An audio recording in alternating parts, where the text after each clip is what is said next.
believe it! I believe whatever doesn't kill you simply makes you stranger.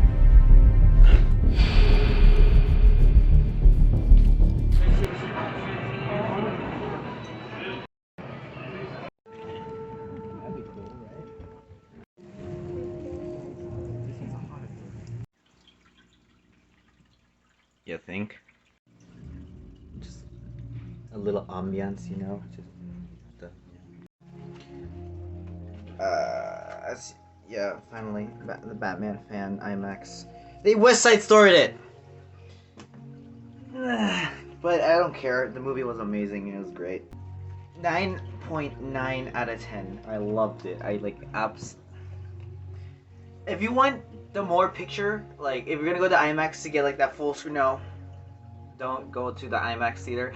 But I will admit, it is a great experience in the IMAX with the sound design, the sound quality, top notch. That the car, yeah, everything, every technical aspect of this film, yeah, I'm gonna simp over it honestly. The Dark Knight is my favorite film of all time, so it'll be very hard to surpass it. This is my second favorite Batman film of all time, but I will admit this has some better stuff than the Dark Knight. It has like a way better cinematography.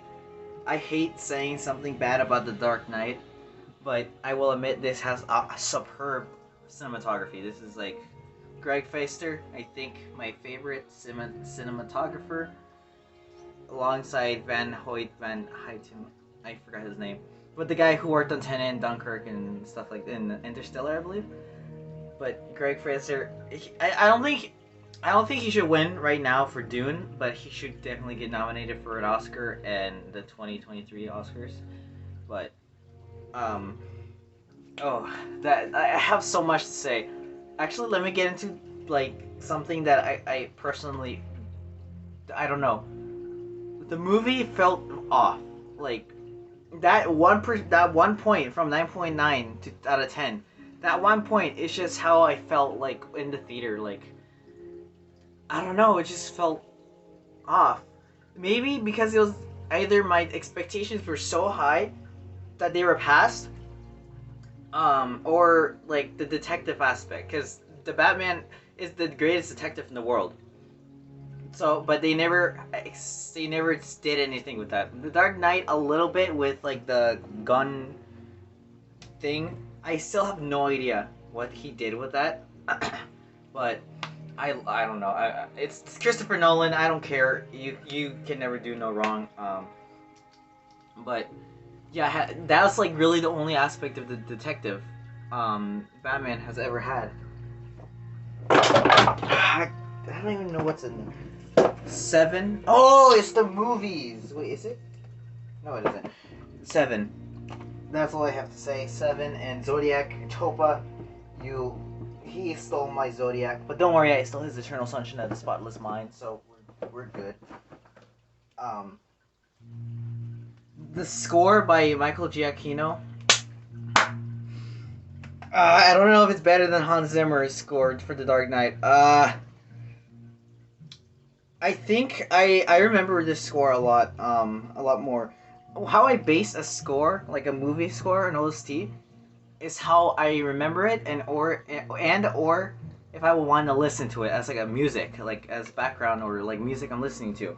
Like Michael Giacchino, he won me over with Married Life and Up. That's all I remember him right now. But like Gravity, Gravity, that's what the song is called. 25 Years by The Power of the Dog. I forgot his name, this composer. But I bet you, who else was gonna listen to 25 Years at school, like in today's audience? No one is gonna listen to. Literally listened to 25 Years. But like, yeah, I remember I have this score. I listened to the score now. The Batman score. I haven't searched the other ones, but I will admit, in the movie, it's fantastic. But what else do I have? Matt Reeves, you are a You are a good director. I tried watching all your movies before the Batman, but I didn't get to. I own Cloverfield right now. I didn't get to it. I haven't seen Let Me In. Cloverfield and Let Me In I have never seen before, but Let Me In really messed me up because if I had Let Me In, I would have watched them all. I wouldn't care if I had schoolwork or anything. I would have watched them all. But the Planet of the Apes movies. This isn't my first Matt Reeves movie. I've actually seen the Planet of the Apes 2 in the theater, but it was I don't know. It was either like I don't know. It just didn't win me over. In the theater, my dad and I were both fell asleep. But we didn't really like it. Rewatching it, we loved it. Well, I loved it anyway. So yeah, Matt Reeves, fine director. Robert Pattinson, I never seen Twilight, so I don't have anything to say about him in Twilight. But he is Batman. He is Batman. I don't know who's my favorite, honestly. Christian Bale. He's in my favorite Dark Knight. He's in my favorite Batman movie and my favorite Batman movie of all time. Everybody has their merits. George Clooney, Val Kilmer. I don't really have anything to say about them because I didn't grow up with those movies. I mean, I watched them each twice at least, but they never really left an impact on me. Michael Keaton, he's okay, I guess. He's Michael Keaton. I can't wait to see him in The Flash, but yeah. But Robert Pattinson, you are an actor. He won me over with The Lighthouse.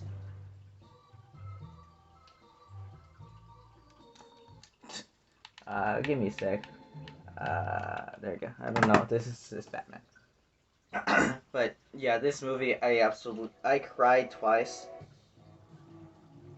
Sorry about this. I cried twice. Well, it's not a spoiler. The chase scene with the penguin, fantastic. Like the Batmobile was. You have to see this. I recommend seeing it actually in AMC, rather than like Edwards, like at the Regal. Because the AMC is going to take out the full screen for widescreen. And Edwards, it doesn't. It has the black bars. So, for standard anyway. But in IMAX, if you want that awesome sound quality, do go to IMAX. Like, I am recommending you go to IMAX, but just note that there's no boom full screen. But what can I say that hasn't been said already about this movie? It's just awesome. Obviously, I was gonna go to the fan first screening because I have Batman on my wall. There's no way I'm not gonna go to the fan first screening. So, yeah, Paul Dano, he is one of my favorite actors. I've seen him in 3 movies: Prisoners, Little Miss Sunshine, and this one. He already won me over. Little Miss Sunshine is when he won me over. Prisoners, he's really good in that one, but I don't. He's like more like he's just there. I feel like, but Riddler, he is so menacing. He looks so weird. We never saw his face in the trailer, but it looks so weird seeing Paul Dano in that. But do go watch this movie. It is a fine movie. I think the what fell off was the detective stuff because I never seen that before, but I loved it nonetheless.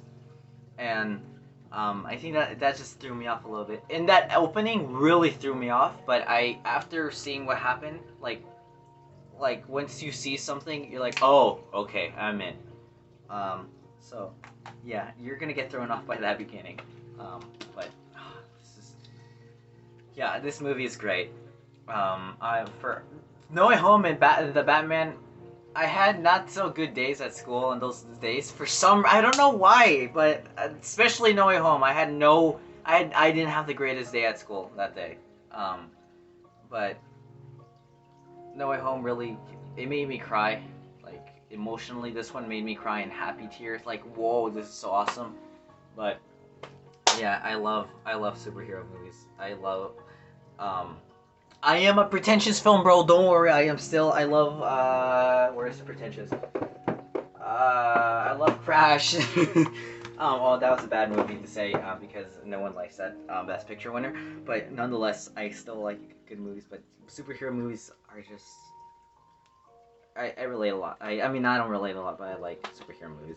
I really want to be like the Batman in this. He just doesn't say anything. Like, at school, ignore my friends, the little I have. No one cares what I have to say. Like, literally no one. One time in a project... Okay, this is my review over. Go watch it. Okay, now I'm just talking about his Batman. At school, no one really cares what I have to say because they won't understand what I say. So, like, film, obviously, but because no one watches Ad Astra. No one's gonna watch Ad Astra. Uh, or the Power of the Dog, but I just want to be like him. Like, just, like, there. Like, not menacingly, but menacingly.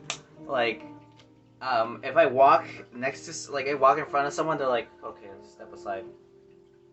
Not out of fear, or just like, okay, I don't want to deal with you, because I'm already used to that. No one wants to deal with me, so I really want to aspire to be like him. But my personality doesn't let me. I have to say something when someone says something. I have to say something back, so it doesn't let me. But I loved it. I love this movie. The Dark Knight. The comparison is inevitable, but if The Dark Knight didn't exist, this would have been my favorite film of all time. Well, yeah, I'm sure. But this movie, fantastic. Go!